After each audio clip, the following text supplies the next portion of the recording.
brought to you by V-Guard. પંચમહાલમાં NEET પરીક્ષામાં ચોરી મુદ્દે મોટો ખુલાસો. આરોપીએ ભેગા મળી પરીક્ષામાં ચોરી કરાવવાનું કૌભાંડ રચ્યું હતું. 5માંથી 3 આરોપી પરીક્ષાના આગલા દિવસે એકબીજાના સંપર્કમાં હતા. આરોપી તુષાર ભટ્ટે શાળાના આચાર્યની મુલાકાત લીધી હતી. સીસીટીવીના ડેટા સહિતના પુરાવાઓનો નાશ કર્યો હોવાનો ખુલાસો. અમદાવાદમાં બોગસ પાસપોર્ટ સાથે ઝડપાયેલા યુવકના કેસમાં મોટા ખુલાસા થયા. યુવક મૂળ પોરબંદરનો દિલીપ મોઢવાડિયા હોવાનું સામે આવ્યું.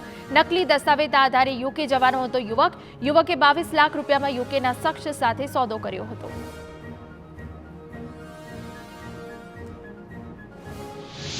અમદાવાદ જ્વેલર્સની દુકાનમાં 13 લાખથી વધુની છેતરપિંડી. જ્વેલર્સની દુકાનમાં માતા પુત્ર દાગીનાની ખરીદી કરી રૂપિયા ન ચૂકવી ફરાર.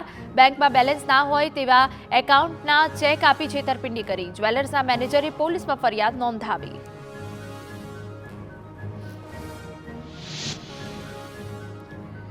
દ્વારકામાં ઈપીએફઓના એન્ફોર્સમેન્ટ ઓફિસર લાંચ લેતા ઝડપાયા. અધિકારી સહિત 3 વ્યક્તિ 1,10,000 રૂપિયાની લાંચ લેતા પકડાયા. મીઠાપુરની એક કંપનીના પડતર કામ માટે લાંચ માંગી હતી. Brought to you by V-Guard.